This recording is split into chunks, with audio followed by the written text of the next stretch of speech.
Hello guys, so ayan, papakita ko sa inyo yung aking sofa. Yan yung aking sofa. Ayan, binaliktad ko siya. So ayan yung ano. So tinanggal ko yung cover niya kasi yung sofa namin lumubog na kasi.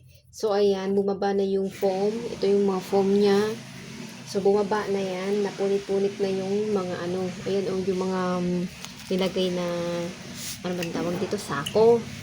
Tapos ito yung tali. Yan yung nagpapatibay sa nung bago pa siya, nung nagpapatibay sa foam. Pag tinatalunan or mabigat yung upo para hindi agad bumaba. So ayan, guys, pakita ko sa inyo. Nilagyan ko na lang siya ng ganito.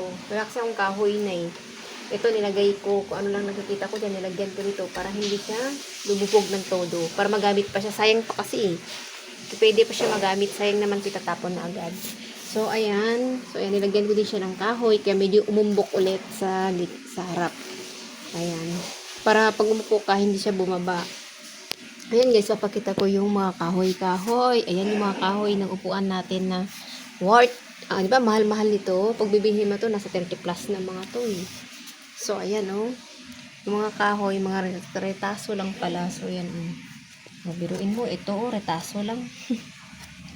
So, yan, oh. Yung mga kahoy ng ating upuan. Tapos, pag bininta, ang mahal-mahal. So, ayan, guys. Ayan.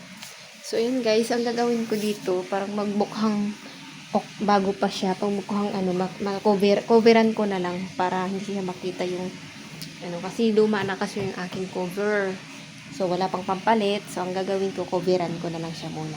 Tulad ng aking, yan yung cover ko sa na-shape kasi itong upuan ko. So, ayan guys. Salamat sa panonood nyo. Thank you for watching. Bye-bye!